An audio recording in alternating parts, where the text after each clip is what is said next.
우리 성도님들께서도 기억하시겠지만 2010년도에 IT에서 큰 지진이 일어났었죠. 그 당시 신문 기사에서 이런 기사를 본 적이 있습니다. UN 직원이었던 뉴질랜드 출신의 한 여인이 본인은 사무실에서 일을 하는 동안 남편과 세 딸이 머물고 있는 호텔이 무너졌다라는 소식을 듣게 됩니다. 그러자 위협을 무릅쓰고 이제 가족이 머물던 호텔을 찾아가게 되죠. 그런 한참 동안 주변을 헤매면서 가족들의 이름을 부르는데 마침 무너진 건물 아래서 살려달라 살려달라라는 울음소리가 들리는 겁니다. 가만히 들어보니까 분명히 자신의 큰딸과 둘째 딸의 목소리였습니다. 아직 살아있었구나 하는 안도감도 잠시 이 두 딸을 구해낼 방도가 없는 겁니다. 자기 힘으로는 도저히 그 커다란 건물의 잔해를 치울 수가 없었기 때문이죠. 그럼에도 절박한 심정으로 막 맨손으로 흙더미를 파헤쳐 봤지만 역부족이었고요.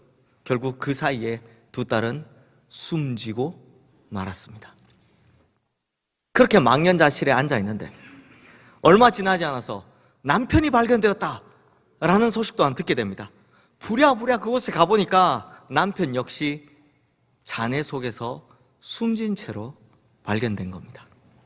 이제 남은 가족이라고는 2살배기 막내딸 뿐이었는데요. 속으로 이런 생각을 하는 겁니다. 혼자서 움직이지도 못하는 아기가 살아있을 리가 없겠지 라면서 포기하고 있었는데 마침 잔해 속에서 꺼낸 남편의 품 안에서 이 막내딸이 기적처럼 살아있었던 겁니다. 보아하니 호텔이 무너질 때 남편이 온몸으로 이 무너진 잔해를 막아서 버티고 있어서 막내딸이 살아있을 공간을 확보해줬던 거죠. 그래서 신문 기사에 이런 제목이 붙었습니다. 건물이 무너져도 안 피한 남자, 그 품엔 막내딸이 있었다. 그러니까 혼자였다면 충분히 피할 수 있었는데도 불구하고 이 어린 딸을 살리기 위해 스스로 죽음의 길을 선택했다라는 겁니다. 성도님들, 이런 이야기를 들으면 정말 대단하다라는 생각이 듭니다. 저 역시도 아버지이지만 어떻게 저럴 수 있을까 하는 마음이 들면서 그 큰 사랑과 희생에 감동하기 마련입니다. 감동을 느끼게 되는 거죠. 그런데 이것은요, 사람들의 이야기뿐만이 아닙니다. 짐승에도 그렇습니다. 맥스웰이라는 한 사람이 있었습니다. 이 사람이 오랜만에 휴가를 얻어서요, 그 휴가 즐기려고 알프스산을 찾았답니다. 하지만 이 알프스산을 등산하는 중에 점점 눈보라가 심해지는 겁니다. 그런데요, 꼭 성격이 적극적이신 분들 이럴 때 이런 생각하시죠. 내가 언제 여길 다시 오겠냐, 내 이왕 여기까지 왔으니까 꼭 정상 밟아보고 내려가겠다. 하지만 눈보라는 점점 심해지고 결국 길을 잃어버리게 됩니다. 그리고 헤매고 헤매다 결국 추위와 배고픔을 견디지 못하고 그만 기력을 잃고 쓰러지게 됩니다. 그런데요, 이 산장 주인이 경험이 많다 보니까 똑똑한 거예요. 이거 손님이 돌아올 시간이 지났는데도 돌아오지 않는 걸 보니까 조난사고가 일어났구나 라고 생각하고 직감을 해서요, 평소에 자기가 잘 훈련시켜 놓았던 이제 구조견을 올려보내는 겁니다. 결국 이 구조견이 이 사람을, 맥스웰이라는 사람을 찾았지만 이미 정신을 잃은 터라 옆에서 짖어도 소매를 물고 당겨도 아무런 반응이 없는 겁니다. 그래서 이 구조견이요, 참 훈련을 잘 받았어요. 이 사람 정신 차리라고 어떻게 하느냐, 혓바닥으로 계속 얼굴을 핥는 겁니다. 녹이는 거죠. 계속 얼굴에 자극을 주는 겁니다. 그 덕에 겨우 정신을 차린 이 사람. 그런데 이게 정신을 똑바로 차려야 되는데 어렴풋이 정신을 차리고 나니까 눈 떠보니까 뭐가 있습니까? 뭐가 자기 얼굴을 계속 핥고 있는데 얼핏 보니 뭐로 보이냐? 늑대로 보이는 겁니다. 이거 자기가 위험하다라는 생각이 드는 겁니다. 그래서 혼비백산을 해서 다리에 차고 있던 칼을 꺼내서 그 구조견의 옆구리를 확 찔러버립니다. 이렇게 치명적인 상처를 입은 구조견이요, 피를 막 쏟으면서도 산장으로 돌아와서 주인의 품에 안겨서 죽음을 맞이합니다. 하지만 덕분에 산장 주인과 구조대가요, 눈밭에, 하얀 눈밭에 뿌려진 그 구조견의 핏자국을 따라가서 마침내 이 사람을 구조하게 되었다라고 합니다. 이것은 실화이고 실제 영화로도 만들어진 이야기입니다. 성도님들, 자식의 목숨을 구하기 위해서 자기 목숨을 던진 아버지의 이야기, 심지어 동물이라도 한 생명을 구하기 위해서 희생하는 모습, 이런 이야기를 듣는 사람은 누구나 다 예외 없이 감동을 받게 됩니다. 그렇죠? 감동 받으셨습니까? 네. 그런데요, 참 이상하게도 이런 이야기에는 감동을 잘 받으면서도 막상 모든 사람을 구하기 위해서 인간의 몸을 입고 이 땅에 오신 예수님께서 십자가에 피 흘려 죽으셨다라는 이야기에는 별로 감동하지 않습니다. 교회 밖에 있는 사람들뿐만 아니라 교회 안에 있는 사람들조차 아무리 십자가에 관한 이야기를 해도 개 한 마리가 희생한 이야기보다 감동을 덜 받습니다. 아무리 십자가에 관한 이야기를 해도 반응이 무덤덤합니다. 대체 어쩌다 이렇게 된 걸까요? 분명히 예수님을 처음 만났을 때는 식을 것 같지 않은 기쁨과 감사와 감격이 있었는데 이제는 예배를 드려도 맹숭맹숭하고 기도와 찬양을 해도 막 뜨거움이 없어진 지 오랜지고, 말씀 들으면 아마 지금도 그러실 거예요. 이거 언제 끝나나, 빨리 좀 끝나지 하는 분들, 이거 언제 끝나냐만 생각을 하는 겁니다. 그게 아니면 저 목사 설교 얼마나 잘하나 보자, 이렇게 은혜 받을 마음이 애초에 없으니 마음속에서 전혀 감동이 일어나지 않는 겁니다. 이렇게 교회에 와도 은혜 받을 마음은 뒷전이고 오로지 일에 사람의 우선순위를 두고 있으니 언젠가부터 교회에 오면 그냥 짜증만 생기고 불평만 나는 겁니다. 그렇다면 성도님들, 우리 한번 심각하게 생각해 봐야 됩니다. 나는 여전히 교회를 다니는데 왜 처음보다 못한 걸까? 나는 처음보다 성경에 대해서 훨씬 더 많이 알게 되었는데 왜 은혜는 처음보다 더 못 받는 건가? 나는 왜 교회에 와서 은혜 받을 생각은 안 하고 뭘 그리 다른 것에 집중을 하고 있는가? 이런 걸 생각해 봐야 하는 겁니다. 그런 의미에서 오늘 본문의 딱 한 절 말씀은 우리가 복음의 감격을 회복하려면 예수 그리스도께서 우리에게 주신 선물의 가치를 제대로 알아야 한다라고 말씀하고 있습니다. 그렇다면 성도님들, 예수님께서 우리에게 주신 선물이 무엇일까요? 오늘 본문인 7절 말씀 우리 함께 읽어보겠습니다. 우리는 그리스도 안에서 그의 은혜의 풍성함을 따라 그의 피로 말미암아 속량 곧 죄사함을 받았느니라. 이 말씀에 보면 예수님께서 우리에게 주신 선물이 무엇이라고 합니까? 바로 속량이라고 합니다. 속량. 근데 성도님들, 속량이란 말이 좀 특이하죠? 잘 안 쓰는 말이니까요. 실제로 우리나라에서도요, 속량이란 말은 조선시대 때 쓰던 말입니다. 그리고 이 단어가 헬라어로 봐도요, 아폴리트로시스, 발음이 어렵습니다.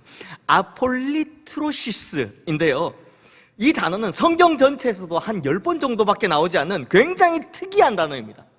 왜 그러느냐? 왜 특이하냐?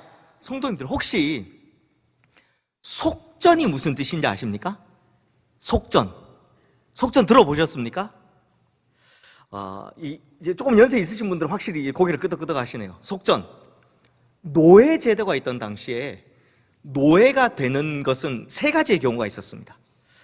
첫 번째는 부모님이 노예라서 태생적으로 태어날 때부터 노예로 태어나는 경우. 두 번째는 전쟁에서 패해서 적국의 포로로 끌려간 경우. 세 번째는 큰 빚을 졌는데 못 갚아서 팔리는 경우. 요 세 가지의 경우가 있었습니다. 지난주에 본 것처럼 가끔 노예가 출세하는 길이 있었죠. 뭡니까? 왕족이나 귀족의 후계자, 상속자, 양자로 들여지는 경우들이 있었습니다. 배너 같은 경우요. 그런 건요, 대부분 두 번째나 세 번째 경우였습니다. 왜냐하면 그 중에는 이제 포로로 끌려왔거나 아니면 빚을 지고 못 갚은 사람 중에는 굉장히 용모가 잘생기고 체격도 건장하고 그리고 학문이나 예술에 뛰어난 사람들이 종종 있었기 때문입니다. 하지만 이런 경우도요, 사실은 하늘의 별 따기 같은 경우였습니다. 당시 로마 안에 노예의 숫자가 600만 명이라고 합니다. 600만 명이나 되었다고 합니다. 그 당시에. 그러니까 노예는 점점 늘어나도 노예에서 해방되는 사람은 사실 거의 없었다는 겁니다. 그러니 한 번 노예가 되면 노예에서 벗어나는 일은 보통 어려운 게 아니었습니다. 그 중에서도 특히나 절대 구원받지 못하는 노예들이 있었습니다. 누구냐? 바로 태어날 때부터 태생적으로 노예로 태어난 경우들입니다. 이들은요, 태생적으로 노예다 보니까 배운 것도 없죠. 뭘 할 줄 아는 것도 없죠. 그냥 천상 노예인 겁니다. 노예 일밖에 잘 못하는 겁니다. 그러니 누가 이런 노예를 양자로 삼겠습니까? 그럴 일이 거의 없었다는 겁니다. 하지만 그럼에도 이 태생적 노예들이 노예의 신분에서 벗어날 수 있는 길이 딱 하나 있긴 했습니다. 그게 바로 속전입니다. 속전을 다른 말로 좀 쉽게 표현하면 몸값이란 뜻이에요. 몸값.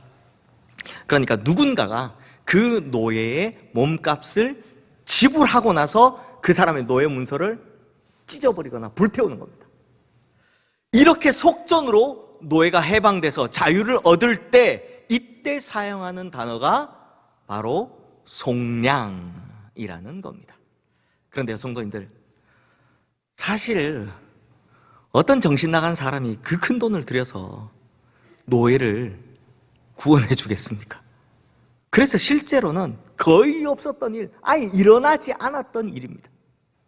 그런데 이걸 하신 분이 계시죠. 태생적으로 죄의 노예로 태어나서 할 줄 아는 것이라고는 죄 짓는 것밖에 없던 인간을 구원하시기 위해서 자신의 목숨값을 대신 지불하신 분, 바로 예수 그리스도이십니다. 그리고 예수님께서 자신의 목숨값으로 우리를 속량하신 결과가 무엇입니까? 바로 죄 사함이라고 이야기하는 겁니다.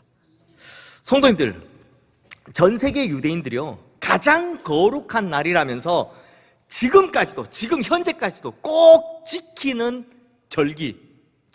날이 하나 있습니다. 혹시 들어보셨습니까? 욤 키푸르라고 들어보셨습니까? 이 역사나 시사에 관심이 있으신 분들은 들어보셨을 겁니다. 어르신들 아시겠지만 4차 중동전쟁이 1973년 10월에 일어나거든요. 바로 죄송합니다. 바로 욤 키푸르 날에 일어납니다. 다 제사 지냈는데 기습적으로 일어나서 이스라엘의 초반 피해가 막대했었습니다. 그 전쟁 질 뻔했습니다. 그래서 4차 중동전쟁을 바로 욤 키푸르 전쟁이라고 부릅니다. 그리고 최근에는 이제 신문 보시면요, 헤즈볼라 아시죠? 헤즈볼라가 욤 키푸르 날에 이스라엘로 미사일 320발을 날렸다, 이런 기사가 뜨더라고요. 왜냐하니 전 세계 유대인들, 이스라엘에 있는 유대인들 뿐만 아니라 전 세계에 흩어져 있는 유대인들이 이 욤 키푸르의 날에는요, 제사 지내는 것 외에는 아무것도 하지 않기 때문입니다. 그러면 욤 키푸르가 뭐냐? 욤은 히브리어로 날이라는 뜻이고요, 키푸르는 속죄라는 뜻입니다. 그러니까 속죄의 날입니다. 우리말 성경에서는 속죄일이라고 번역되어 있죠. 그런데요, 이 날이 되면 반드시 해야 하는 제사 방법, 즉 일종의 세레머니가 있습니다. 반드시 하는 세레머니. 그게 뭐냐? 먼저 대제사장이요, 흠 없는, 상처 없는 염소 2마리를 고릅니다. 자, 가져옵니다. 그리고 나서 그 중에 한 마리는 바로 목을 쳐서 피를 내서요, 그 피를 제단에 뿌립니다. 이 속죄 피를 뿌리는 거죠. 그리고 남은 한 마리, 이 남은 한 마리의 머리 위에 대제사장이 손을 올리고 안수합니다. 이때 하는 안수의 의미는 전가입니다. 쉽게 설명하면 우리 죄를 네가 다 가져가라, 다 가져가라는 뜻입니다. 우리의 모든 죄를 이 염소 한 마리에게 다 뒤집어 씌우는 거죠. 그리고 나서 이 염소는 죽이지 않고 광야로 내쫓아 버립니다. 그때 이 염소가 지나가는 길에요, 많은 사람들이 나와서 이 염소가 지나가는 걸 구경합니다. 그러면서 뭘 하냐? 침을 뱉고 욕을 하고 돌을 던지고 때리고 막 합니다. 왜냐하면 자신들의 죄를, 더러운 죄를 다 짊어갖는 염소다라고 생각해서 거기다 막 욕을 하고 막 때리고 막 저주를 퍼붓는 겁니다. 그리고 나서 이제 다시 돌아오지 못하도록 멀리 떨어진 광야로 내쫓아 버립니다. 이 염소를, 잘 알아두십시오. 이 염소를 아사셀 염소라고 부릅니다. 아사셀. 아사셀 뜻이 뭐냐? 완전한 제거라는 뜻입니다. 그러니까 아사셀 염소가 멀리 가면 갈수록 야, 우리의 죄가 우리에게서 멀어졌다 라면서 막 엄청 좋아하는 겁니다. 근데 성도님들, 이 속죄일에 하는 세레모니가 마치 무엇을 예고하는 것 같습니까? 바로 예수 그리스도의 십자가 사건의 표징입니다. 실제로 그 염소를 이끌고 빙빙빙빙빙 막 돌아다니거든요. 그 길이 바로 비아 돌로로사입니다. 예수님께서 가셨던 길. 즉 예수 그리스도가 인간의 몸을 입고 이 땅에 오셔서 이 두 마리의 염소 역할을 동시에 담당하는 겁니다. 무엇 때문에요? 우리의 죄를 아사셀, 완전히 제거하기 위해서. 그러면 성도님들, 그러면 이런 생각 한번 안 해보셨습니까? 왜 하필 예수님이셨을까 하는 거예요. 아니 뭐 염소가 죽어도 되고 송아지가 죽어도 되고 천사가 죽어도 되고 아니면 저 말 안 듣는 인간 하나 들어와서 그 죽여도 되고 그래도 되는데 왜 하필 예수님이 직접 죽으셨을까 하는 생각 말입니다. 그 답이요, 히브리서 9장 12절 말씀에 나옵니다. 우리 지금 화면에 뜬 이 말씀 함께 읽겠습니다. 염소와 송아지의 피로 하지 아니하고 오직 자기의 피로 영원한 속죄를 이루사 단번에 성소에 들어가셨느니라. 왜 예수님이냐? 답은 단번에, 단 한 번에 끝내기 위함이었습니다. 이게 무슨 말이냐? 영원한 피를 흘려야만 그 피의 효력이 영원하기 때문입니다. 영원한 피를 흘려야만 영원한 속죄가 가능하기 때문입니다. 그래서 성도님들, 우리 성도님들 가끔 이런 질문 받으실 때 있죠. 이거 한번 들어보셨을 겁니다. 예수님 십자가 사건 이전에 구약시대 사람들은 어떻게 구원받습니까? 이런 질문 들어보신 적 있습니까? 혹은 예수를 아예 모르고 죽은 사람들, 뭐 세종대왕, 이순신 등등등 이런 사람들은 어떻게 구원받습니까? 하는 이런 질문 받아보셨을 겁니다.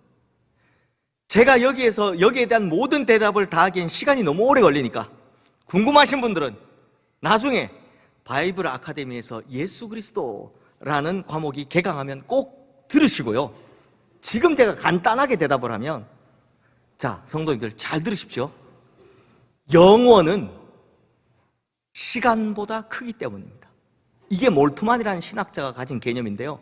몰트만이 뭐라고 했냐면, 영원하신 예수님이 다시 오시는 날 시간은 깨져버린다. 왜? 물리적 법칙으로 보면 더 크니까. 그러니까 영원은요, 시간보다 크니까 영원에는 과거와 현재와 미래가 다 모두 다 포함되죠. 그러므로 과거와 현재와 미래를 뛰어넘는 영원하신 분의 영원한 피가 흘렀기 때문에 첫사람 아담부터 마지막 사람까지 시간 안에 있는 사람들은 누구나 다 구원을 받을 수 있게 되었다라는 겁니다. 왜요? 영원한 피가 흘렀기 때문에. 즉 시간에 상관없이 영원히 흐르는 예수 그리스도의 보혈에 의지하여 과거와 현재와 미래에 존재하는 모든 사람이 다 구원을 얻을 수 있게 되었다는 겁니다. 그래서 우리도 지금 구원을 받을 수 있게 된 겁니다. 이것 때문에, 즉 영원한 속성을 가진 분이 예수님밖에 없었기 때문에, 예수님만이 할 수 있었기 때문에 예수님이 직접 돌아가신 겁니다. 하나님이신 예수님께서 죽을 수밖에 없으셨던 이유가 바로 이 이유입니다. 그러니 성도님들, 세상 어디에 창조주가 피조물을 위해서 죽기까지 희생하는 그런 사랑이 어디 있단 말입니까? 세상에 이런 큰 은혜가 어디 있단 말입니까? 예수님 같은 분이 또 어디 있습니까? 하지만 성도님들, 우리가 이 큰 은혜를 받았는데, 이렇게 큰 은혜를 받았는데 너무 뻔해서 그렇습니까? 아니면 너무 많이 들어서 그렇습니까? 여전히 감동이 없습니다. 예전에 어느 목사님께서 기고한 글을 본 적이 있는데요, 그 글이 너무 감동적이라서 마음에 너무 와닿아서요. 제가 기억이 잘 안 나지만 간단하게 말씀을 드리자면 그분이 원앙소리라는 영화를 보러 가시답니다. 원앙소리 혹시 보신 적 있으십니까? 네, 원앙소리 안 보신 분들을 위해서 제가 간단하게 설명하면 보통 소가 한 15살에서 20살, 20년 살면 꽤 오래 사는데 무려 40년 동안 살아온 늙은 소, 이 40살이나 된 늙은 소와 또 나이 많은 농부 최씨 노인이 둘이 이렇게 같이 계속 살았잖아요. 그래서 이 사람과 짐승의 특별한 우정을 마지막 몇 년간의 우정을 담아놓은 이 다큐멘터리 같은 영화입니다. 이 목사님이 영화를 보는데요. 영화관에서 영화를 보는데 마지막에 이 죽은 소가 땅에 묻히는 장면이 나오니까 바로 뒤에 앉아있던 아주머니 한 분이 얼굴을 가리고 막 하면서 흐느끼 울더랍니다. 그러나 나중에는요, 흐느끼는 정도가 아니라 거의 막 하면서 막 녹노 울더랍니다. 그래서 목사님이 그때 처음에는 뭐라고 생각합니까? 같이 영화 보는데 뒤에서 왜 자꾸 시끄럽게 저렇게 우나? 라고 했다가 나중에 이런 생각이 들더랍니다. 아니, 자기랑 아무 상관도 없는 소 한 마리 죽는 것 때문에 저렇게 슬프게 우는데 나는 나를 위해 죽으신 예수님의 십자가를 보면서 단 한 번이라도 저렇게 가슴 찢으며 울어본 적이 있는가? 사랑하는 성도님들, 십자가의 은혜에 대한 감격이 없는 기독교는 이미 죽은 종교입니다. 십자가 은혜에 대한 감격이 없는 성도는 생명 없는 마네킹과 같습니다. 그러므로 우리가 회복해야 할 것이 있다면 나를 위해 피 흘려 죽으신 예수 그리스도의 성량의 은혜를 귀하게 여기는 마음, 그걸 회복해야 하는 겁니다.